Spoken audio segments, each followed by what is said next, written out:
Je suis étranger sur la terre.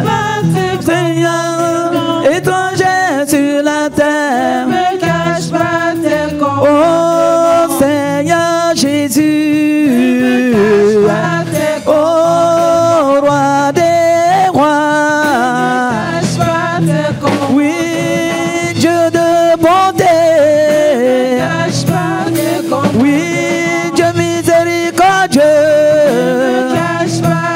Oh mon Dieu, mon roi. Oh Papa Yahweh. Je suis voyageur sur la terre. Voyageur sur la terre. Je suis étranger sur la terre. Étranger sur la terre. Oui, Yahvé Jireh. Oh Papa Jésus. Oui, mon Dieu, mon roi. Oui, Esprit de Dieu. Oh mon Dieu, mon roi. Oui, Yahvé Jireh. Oh mon Dieu, mon roi. Oui, Seigneur Jésus. Oui, Yahvé Jireh. Oh, Esprit de Dieu. Tes commandements. Seigneur, ta parole étant esprit et vie, notre vœu ce matin, que cette parole fasse tomber les écailles de nos yeux, pour qu'elle puisse produire en nous des fruits dignes de repentance. Merci pour ce matin, parce que Seigneur, tu es le maître des lieux, au nom de Jésus-Christ. Amen. Nous pouvons acclamer le Seigneur.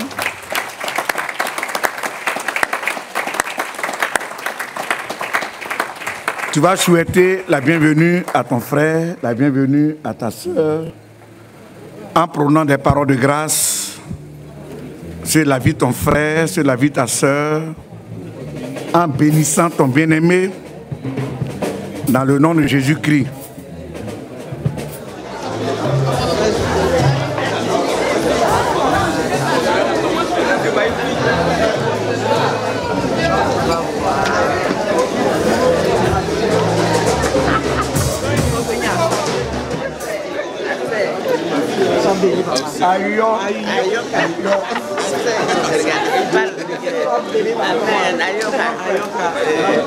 Oui, c'est ça.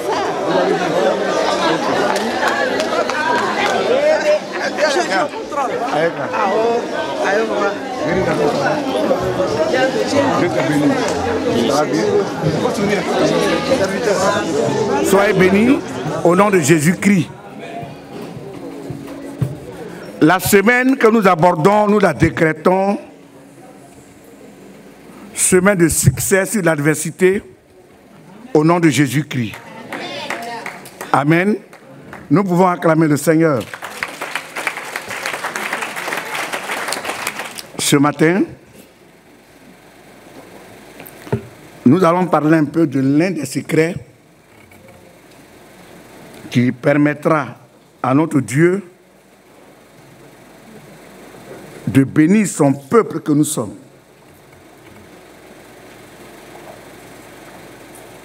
Amen. Donc, le thème de notre méditation,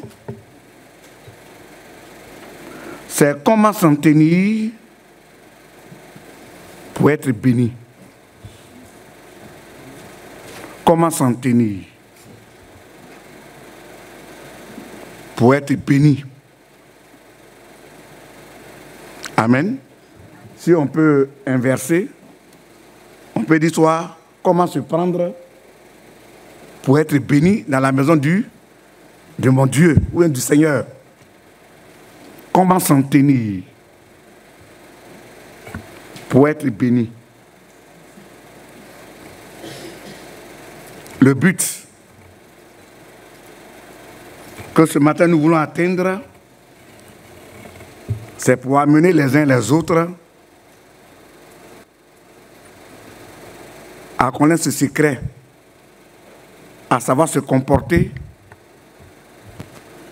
dans la maison du Seigneur.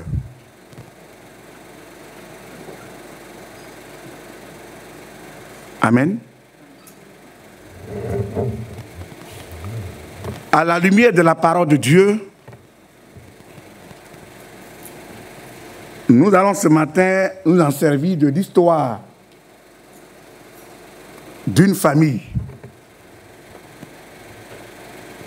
qui a pour patriarche l'un des fils d'Abraham et qui a pour nom Isaac. Nous savons tous comment cet homme est né dans la maison d'Abraham. Isaac est le fils de la promesse. Abraham avait 75 ans quand Dieu a demandé à son papa de quitter son territoire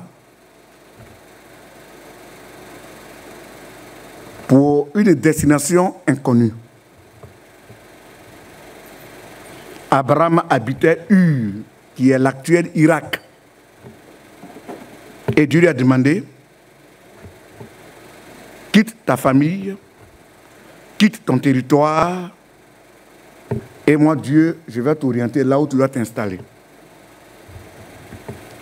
Ayant obéi à la parole du Seigneur, en chemin, Dieu lui fait la promesse d'avoir un fils.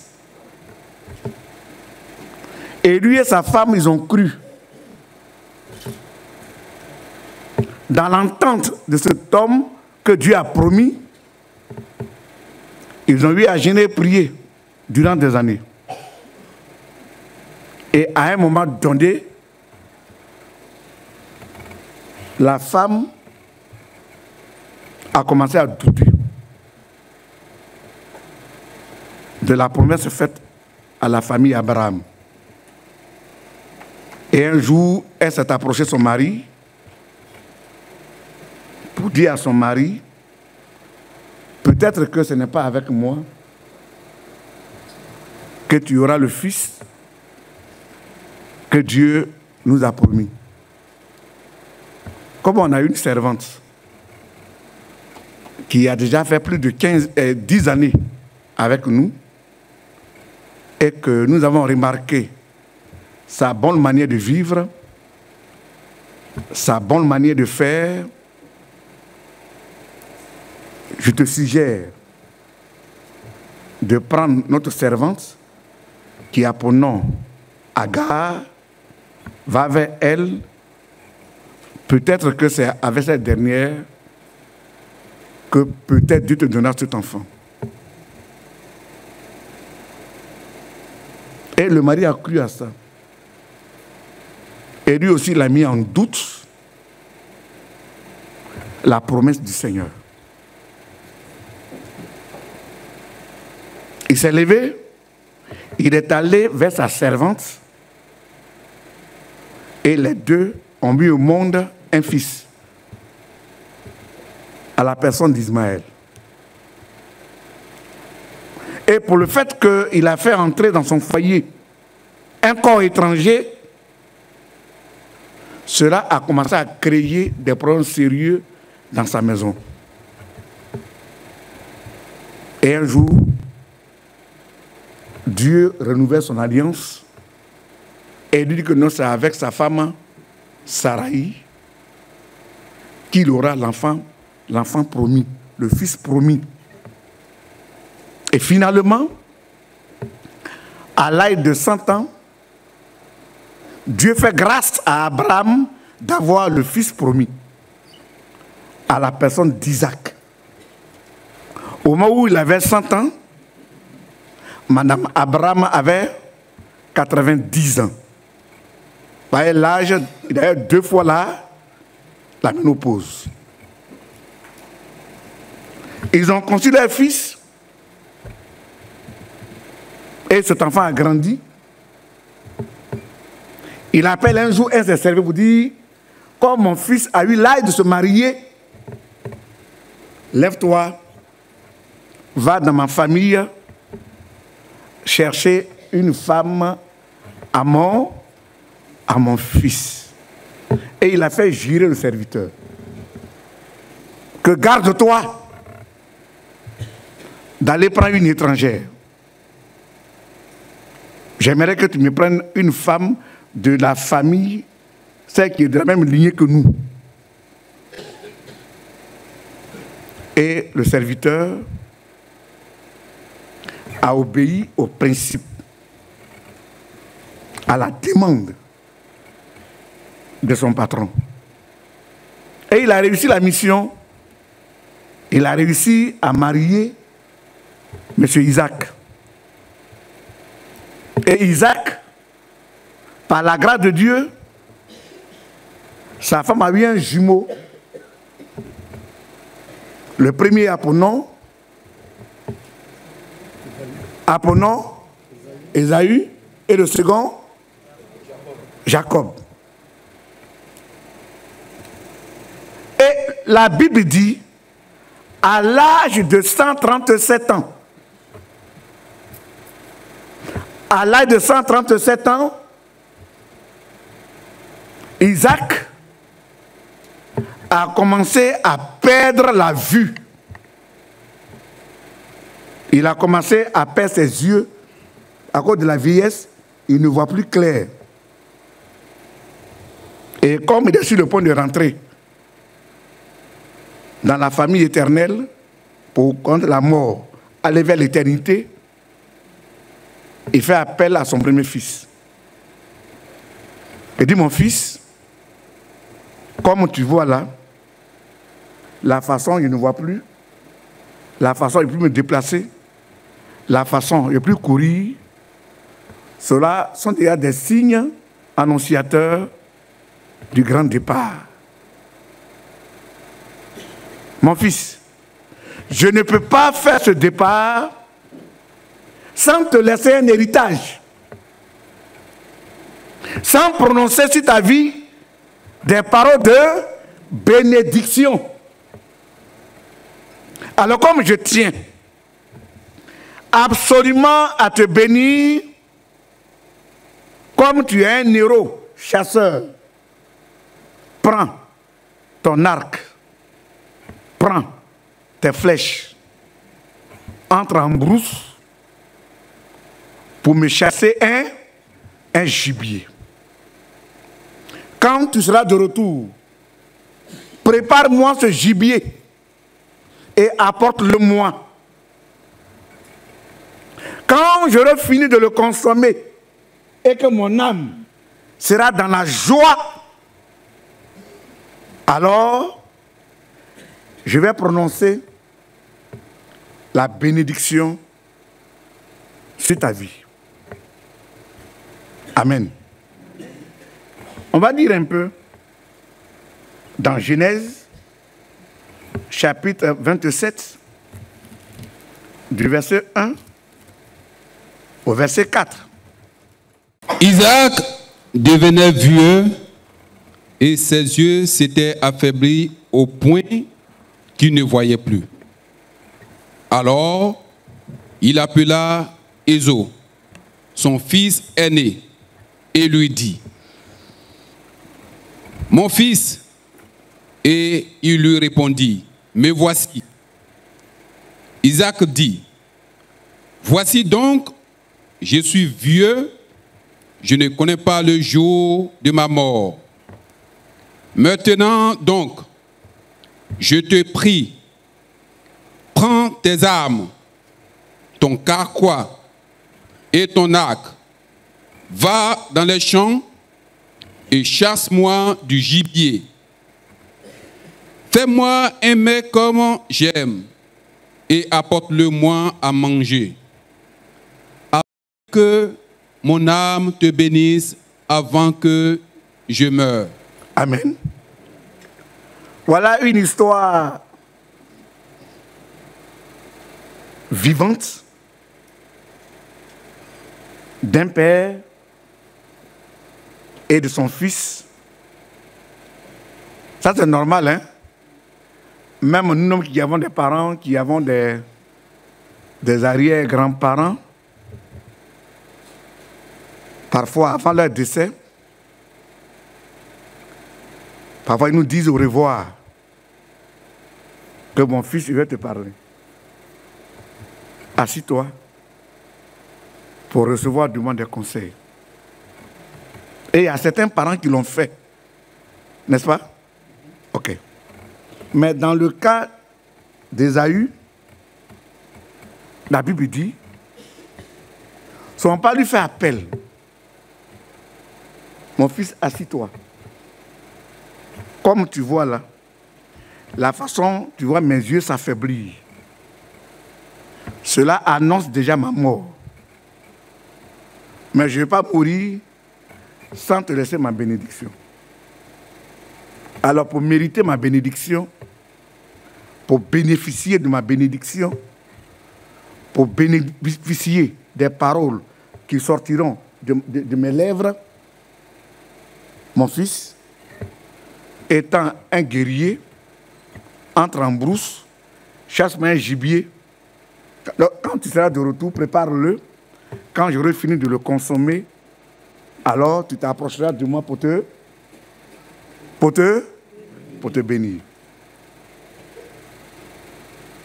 Frère, remarquons une chose dans ce texte. Quand nous allons au verset 9,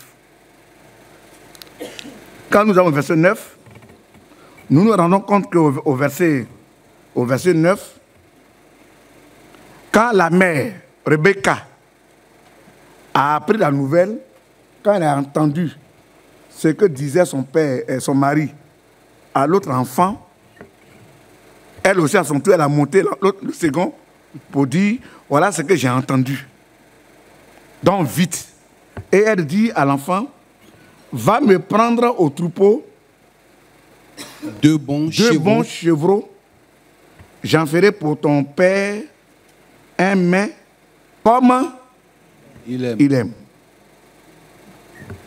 Donc, ce verset nous révèle que au moment où il demandait à Ésaü d'entrer en brousse, d'aller de lieu en lieu, lui trouver un gibier, le verset révèle que Isaac avait un pâturage.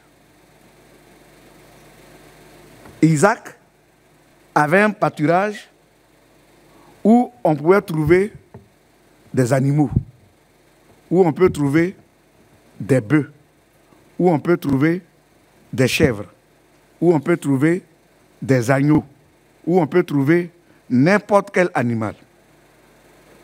Mais il n'a pas demandé à Ésaü d'aller dans le troupeau, prendre un animal, le préparer pour lui apporter à manger.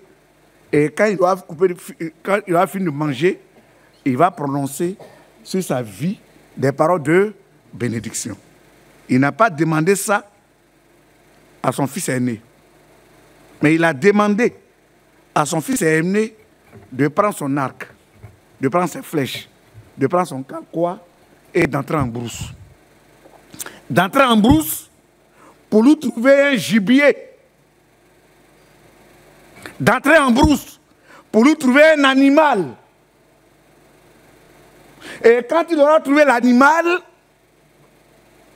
qu'il fasse la cuisson. Et après la cuisson, qu'il apporte à manger. Et quand lui sera rassasié, lui le père, lui le patriarche, il va prononcer des paroles de bénédiction sur son fils. Et l'enfant prend son armure. Il rentre en brousse. Or, nous savons tous que en brousse, il y a pas mal de dangers en brousse là-bas, bah, il va à la recherche d'un animal. Donc en brousse, l'enfant est appelé à lutter contre les piquants. L'enfant est appelé à lutter contre les animaux féroces. L'enfant est appelé à lutter contre les serpents. L'enfant est appelé à lutter contre les dangers de la forêt. Mais le père, le sachant, il a quand même demandé à son fils d'entrer en brousse et de lui trouver du gibier. Et quand lui, le père, il doit finir de préparer le gibier, quand il doit finir de consommer le gibier, quand son cœur sera dans la joie, il va prononcer la bénédiction sur la vie de ton fils. Bien-aimé, une telle parole doit véritablement nous interpeller. Pourquoi le père qui aime tant ses enfants, pourquoi il a agi de la sorte? Or, il a un troupeau d'animaux dans la ville. Il pourrait demander à son fils, entre dans le troupeau, trouve un animal, ou bien un cheval, ou bien un agneau, et puis me prépare l'agneau pour le consommer, et quand je l'ai fini de manger, pour te bénir. Il n'a pas demandé ça à l'enfant. Il a amené l'enfant à faire des efforts. Il a amené l'enfant à entrer en brousse pour lui trouver de quoi à manger. Et l'enfant est allé en brousse. Il a lutté contre les serpents. Il a lutté contre les animaux féroces. Il a lutté contre la faim. Il a lutté contre la soif. Il a lutté contre la fatigue. Il a lutté contre tout ce qui s'est présenté à lui dans la brousse. Et il a réussi à tuer un gibier. Ça, c'est une autre histoire. Mais ce matin, c'est la démarche. Ce matin qui m'intéresse. Puisque ce matin, il est question d'un secret qui te permettra d'être béni dans la maison du Seigneur. Isaac n'a pas demandé à son enfant la facilité, il n'a pas demandé à son enfant la légèreté, il n'a pas demandé à son enfant d'entrer dans le troupeau pour lui trouver de quoi manger, mais il a demandé à son enfant d'entrer en brousse pour lui apporter à manger. Et quand son âme sera dans la joie, quand son âme sera dans la gaieté, lui, le père, qui est le patriarche de la maison, il va bénir son enfant. Amen. Vous vous rendez compte que dans la même Bible, il y a encore une autre histoire parallèle à l'exemple du roi David, qui s'apprête aussi à mourir et qui fait appel à son fils Salomon. Il dit, Salomon, bientôt je vais mourir. Mon fils Salomon, viens, assis-toi. Je vais te prodiguer des conseils. Et Salomon s'est assis. Et il regarde dans les yeux de Salomon et dit à Salomon, bientôt je vais mourir. Je vais te laisser d'entre mes ennemis. Je vais te laisser d'entre mes détracteurs. Je vais te laisser d'entre mes opposants. Je vais te laisser d'entre ma bénédiction. Toi, Salomon, mon fils, sois un homme. Salomon, mon fils, sois un homme.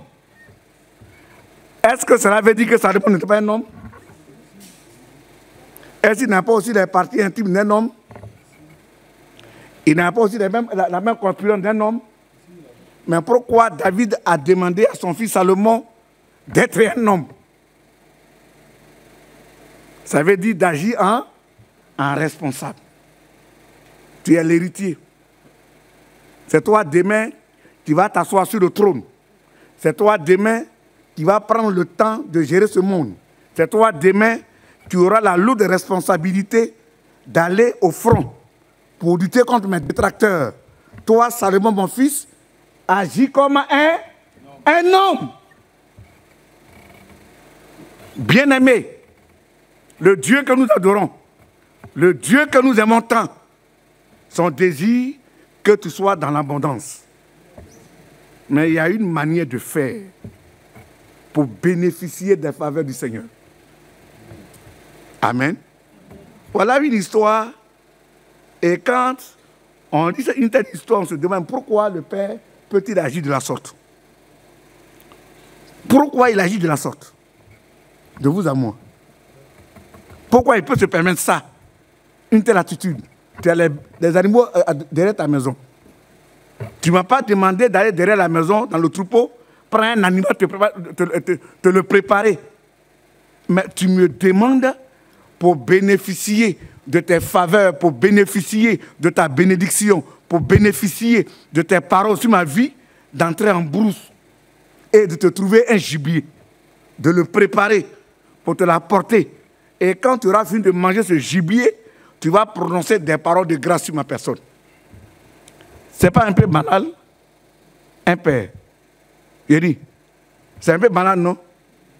Toi, tu es père de famille, tu es mère de famille, tu te lèves, tu es bientôt de mourir, et tu dis à ton enfant, bientôt je vais partir. Tu veux que je te bénisse? Et l'enfant dit oui. Tu veux que je te bénisse? Et l'enfant dit oui. Il dit, entre en brousse, trouve-moi un gibier, prépare-le, apporte-le moi. Quand j'aurai fini de le manger et que mon âme est dans la joie, mon fils, je vais te bénir. Amen. Il y a bénédiction et puis il y a bénédiction. Ça veut dire que le Père, il sait une bénédiction que tu reçois avec la sueur, bien-aimée, tu vas la prendre au sérieux. Une bénédiction que Dieu t'a octroyée, une bénédiction, une richesse que Dieu t'a octroyée, si tu l'as reçue avec l'esprit, avec le cœur, bien-aimé, tu vas en prendre soin. Tu ne vas pas jouer avec. Si Dieu, le Père lui a dit, mon fils, assis-toi, je vais te bénir. L'enfant, il va jouer avec.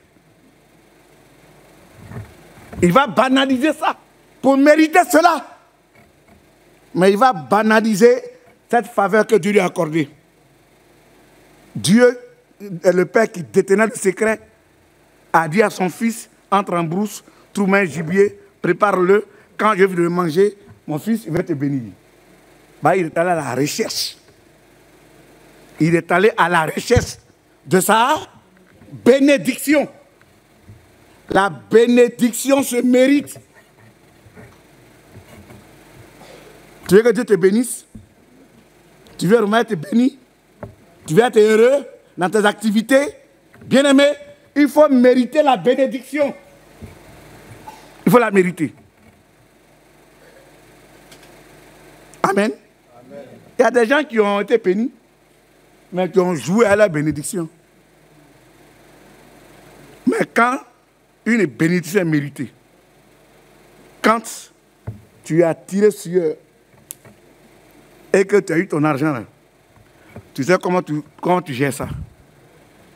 C'est pas ça? Mais tu n'as rien fait. Et on t'envoie une valise d'argent. Une valise d'argent. Et dit, oh, ça y est là, ça y est là. Prenez seulement. Et ça sort. Frère, mon vœu ce matin, que le Seigneur t'accorde assez de bénédictions. Amen. Que tout ce que tes mains touchent soit accompagné de bénédictions au nom de Jésus-Christ. Amen. Mais il y a un secret à l'intérieur. Pourquoi le Père a agi de la sorte? Il y a un secret. Le Père a reçu un enseignement là-dessus. Et ce matin, voilà pour des questions. Ce matin, d'un secret. Que ce matin, tu seras communiqué. Et ce secret, si tu l'appliques à ta vie, bien-aimé, rien ne te manquera dans ta maison. Rien ne te manquera dans tes activités. Bah, Dieu a mis tout entre nos mains. À nous de savoir les exploiter. Vous le voulez? Vous voulez découvrir ce secret? Oui. Et puis tu vas jouer avec. Non. Tu vas jouer avec. Et dire, oh, je suis béni, c'est fini. Et tu es béni, mais tu fuis l'église. Tu dois faire aussi au dehors.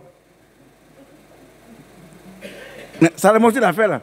Dieu l'a béni et après, il s'est marié à combien de femmes? à 1000 femmes. C'est pas ça?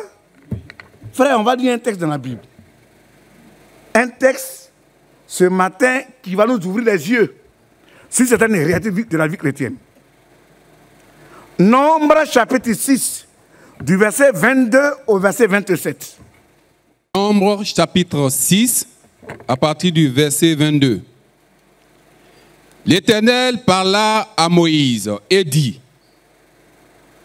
parle à Aaron et à ses fils et dit: vous bénirez ainsi les enfants d'Israël, vous leur direz: que l'Éternel te bénisse et qu'il te garde.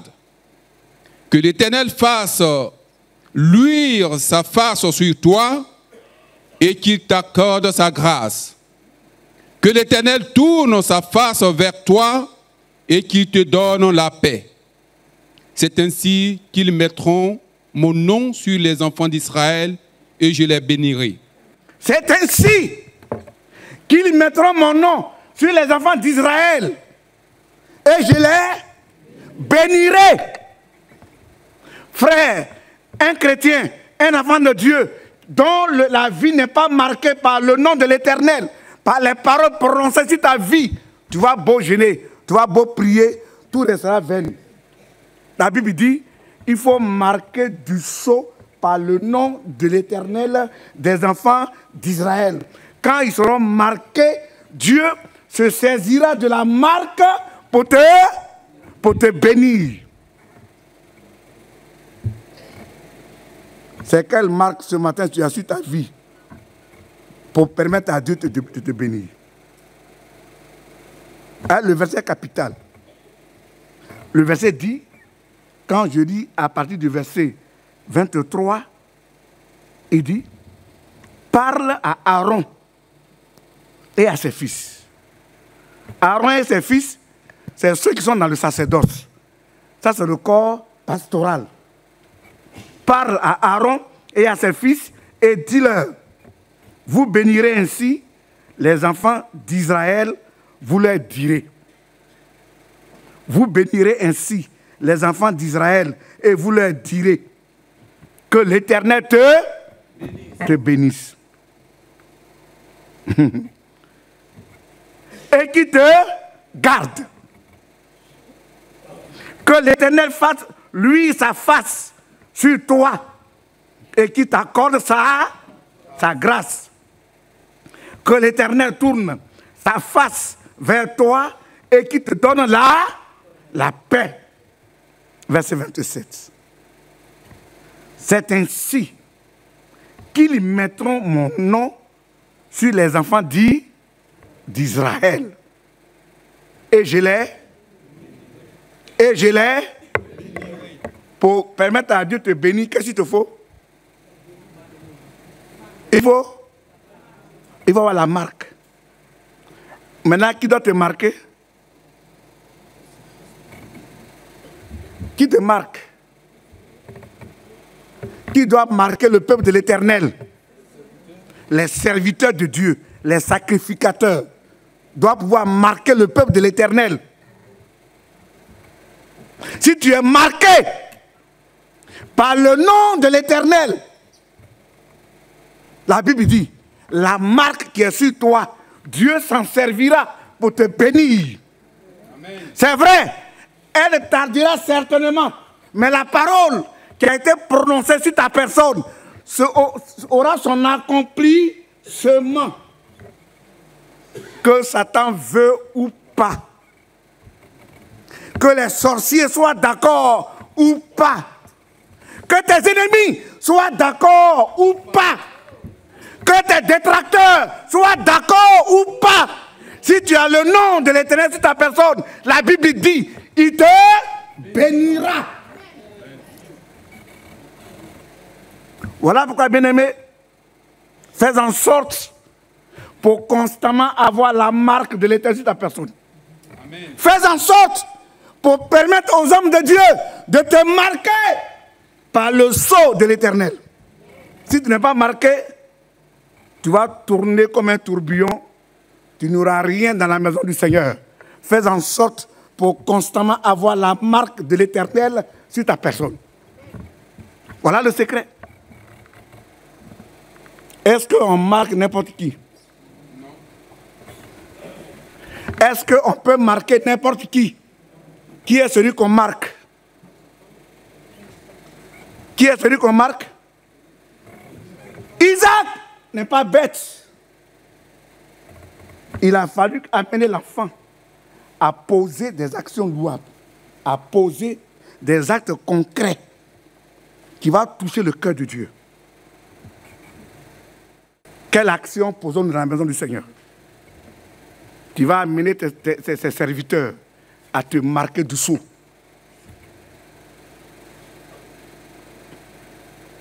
De toute façon, on se suit. Hein? Est-ce qu'on se suit bien? Est-ce que tu m'entends très bien? Ce matin, la Bible nous dit quoi? Pour être béni, il faut quoi? Il faut quoi? Avoir la marque. Quelle marque? Le nom de l'Éternel sur ta personne. Il faut que tes conducteurs spirituels te marquent. Il faut qu'ils te marquent. Si tu n'es pas marqué, ça sous-entend que tu ne seras jamais. Tu ne seras jamais. Mais si tu es marqué, Toko ou Kaka, tu seras béni. Satan aura ses yeux vont rougir, mais il ne pourra rien contre ta personne. Amen. Celui qui est marqué par le sceau de l'Éternel, par le nom de l'Éternel, que Satan soit d'accord ou pas, bien-aimé, tu seras béni. Amen. Mais qu'est-ce que toi tu fais? Quelle action posons-nous dans la maison du Seigneur pour permettre à ses serviteurs, pour permettre aux sacrificateurs de te marquer du sceau? On dit qu'il y a des chrétiens qui ont détruit les liaisons entre eux et certains hommes de Dieu. C'est dangereux. C'est très dangereux.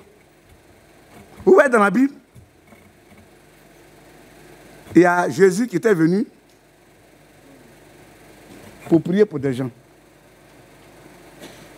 Et la Bible dit qu'il y a une Cananéenne aussi qui s'approche de Jésus pour dire, moi aussi, j'ai besoin de ta bénédiction. Et Jésus dit à Adam, la nourriture des enfants, on ne la jette pas aux chiens. On ne jette pas la nourriture qui est précieuse aux enfants. On ne la jette pas aux chiens.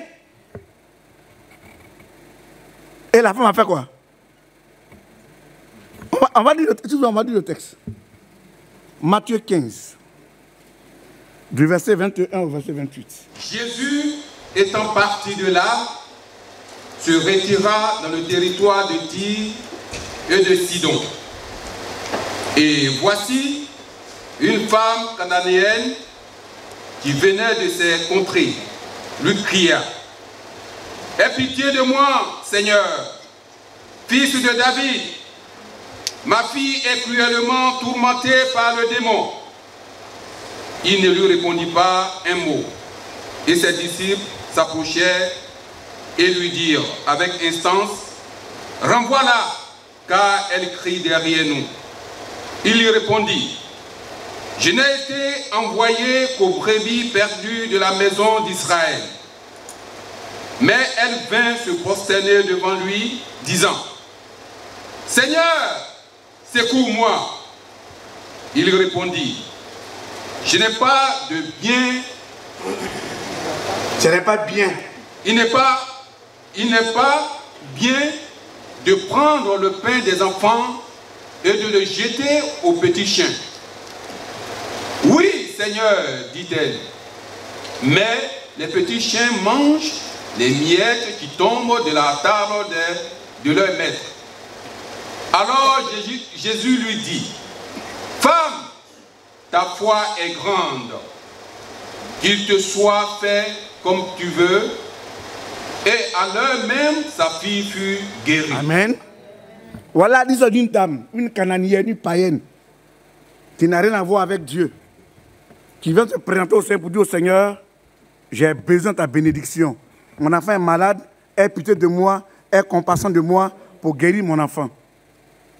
Et Christ lui dit, la nourriture des enfants, là, on ne la jette pas au-devant des chiens. Mais il a fallu que la femme démontre une grande foi. Elle lui dit, c'est vrai, je suis du nombre des chiens.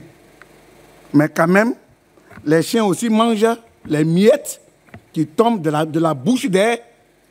Bah, un enfant qui mange, nos petits-enfants, quand ils mangent, les plus petits mangent par deux mains. La main gauche, la main droite. Les moins âgés, eux, ils mangent, mais au moins, il y a au moins des grains qui vont tomber. Et la femme dit, je suis prête pour me rassasier des grains qui tomberont de la bouche des enfants. C'est vrai que la bénédiction que tu accordes à tes enfants, ça ne m'appartient pas. Ce n'est pas pour moi. C'est pour ceux-là à qui cette bénédiction est destinée. Mais je veux quand même bénéficier du peu qui échappera des mains des enfants. Bien-aimé, sur une telle démonstration, Jésus dit à la femme, ta foi est grande. Comme ta foi est grande, il te sera fait selon ta foi.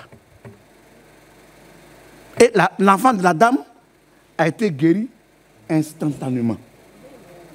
Frère, toi tu veux que Dieu te bénisse. Quelle est la démonstration de foi que tu manifestes dans la maison du Seigneur? Quelle action posons-nous dans la maison du Seigneur pour bénéficier des faveurs du Seigneur? Voilà une païenne à qui on est en train de quoi? De chienne. Il dit oui, j'accepte, je suis chienne. Bah, le chien, sa nature, quand il se réveille le matin, il broute les herbes dans la brousse et après, ce qu'il a consommé là, il rend ça. Et quand il finit de rendre ça, il revient encore reconsommer la nourriture vomi. Ça, c'est la nature de certains chrétiens. C'est pas ça? Aujourd'hui, on est touché. Seigneur, je me répète, pardon, Seigneur, il est mal fait. Et on remet les bancs, on dérange tous les bancs. Ouah, ouah, ouah, ouah, ouah, ouah. Et une semaine après, on retourne à ce qu'on a vomi. Ça, c'est une nature de chien. Il dit, on ne donne pas de la bonne nourriture aux chiens. Bah, tu viens, tu te répands, tu retournes, tu reprends encore ton péché. Tu te répands, tu retournes, tu reprends encore ton péché.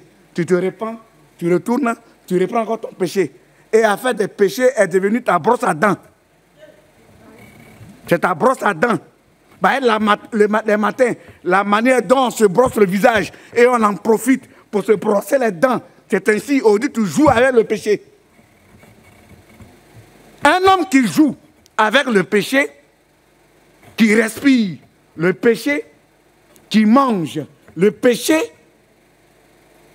a la même valeur que le chien. Dieu dit, les bonnes choses n'est pas donné aux chiens. Bah, il veut des hommes conscients, des personnes conscientes, qui prennent les choses de Dieu au sérieux, qui respectent la vie chrétienne, qui mettent du sérieux dans la marche chrétienne avec le Seigneur. Mais ils ne composent pas avec les chiens. Et même la lettre dit, quand elle a parlé pour la première fois, Jésus ne s'est pas occupé d'elle. Même un seul mot, il n'a pas parlé. Ben, il n'a pas affaire aux chiens. Est-ce que ce matin, dans cette maison, bien-aimé, tu n'es pas semblable aux chiens? Ben, tu joues à la vie chrétienne. Si tu es semblable aux chiens, ce matin, il a dû te repentir. Amen. Frère, Isaac, qui avait l'intention d'amener son fils à un homme consciencieux, d'amener son fils à la bénédiction, d'amener son fils à une vie de prospérité, de laisser un héritage à son fils et qui ne désirait pas que cet héritage soit bafouillé, la vie chrétienne soit bafouillée, il a amené son enfant, il dit va en brousse, trouve-moi un gibier. Est-ce que le père ne pouvait pas le bénir directement? Il pouvait le bénir sans rien demander de lui. Pour l'amener à une prise de conscience. Est-ce que ce matin ici, tu es conscient de ta relation avec le Seigneur? Est-ce que ce matin, dans cette maison, tu es au sérieux avec le Seigneur? Cela fait aujourd'hui combien d'années tu écoutes la parole de Dieu, et la parole de Dieu que tu écoutes, tu la bafoues chaque jour que Dieu fait. Ben, tu confonds précipitation et vitesse. C'est pas bon? Et ce matin, Dieu est prêt à te bénir. Dieu veut que tu sois marqué par son sceau. C'est quelqu'un qui a une bonne éducation. C'est quelqu'un qui pose de bonnes actions. C'est quelqu'un qui marche dans l'intégrité de la parole de Dieu. Et que tes parents sont contents de toi. On te dira, mon fils tant, reçois les bénédictions de l'éternité de ta vie.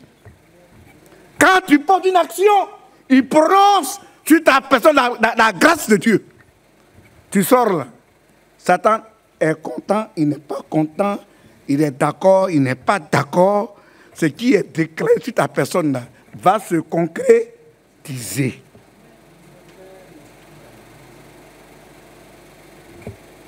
La Bible dit, n'appelez pas conjuration ce que ce peuple appelle conjuration. On te dirait là, il y a sida, il y a malheur, il y a démon. L'enfant de Dieu, il va passer là où on dit il y a démon. Parce que ton combat est mené par l'Éternel, Dieu des armées. Ce n'est pas toi qui mènes le combat, c'est le roi des rois qui mène le combat. Mais il faut le respecter, ce Jésus. Il faut l'honorer de par ta vie. Il faut marcher selon sa parole pour permettre à tes conducteurs, même s'il ne te dit rien, dans sa maison, il dit, mon frère, mon fils Cassie Edouard, Seigneur, voilà ce qu'il fait. Voilà ce qu'il fait. Voilà ce qu'il fait. Dieu, ouvre le ciel.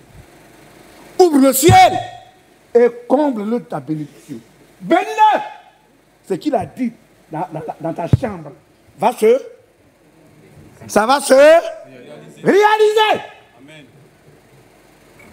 Toi, tu es convaincu que tes conducteurs spirituels constamment seront prêts à prononcer la bénédiction sur ta vie. Tu es convaincu de ça? Ou bien tu es comme une carie dans leur bouche. Ah, dès qu'on prend ton nom, on dit, eh Dieu, vraiment. Tu as envoyé des chrétiens jusqu'à... Pourquoi c'est la même? Pourquoi tu as fait venir ici la même? Bah, à ton sujet, il y a toujours des regrets. C'est pas bon pour toi, mon frère. C'est pas bon pour toi. Ça ne te fera pas du bien. Quand les gens gémissent sur toi, ce n'est pas bénédiction, mais c'est malédiction. Quand tout ça à qui tu as affaire, on dit, ah, monsieur Prosper, vraiment, il vient à l'église, mais lui, sa nature là, vraiment, dès que tu le vois, il y a péché derrière lui. Dès que tu le salues, tu es déçu de lui. Si c'est ça ton cas, bien aimé, ce n'est pas bénédiction que tu recevras, mais c'est malédiction que tu recevras. Isaac, le sachant, ayant cet enseignement, a dit à son fils, mon fils, je t'aime bien. Bientôt je vais mourir. Bientôt je vais partir. Je ne peux pas aller dans ce monde des hommes sans te laisser ma part de bénédiction.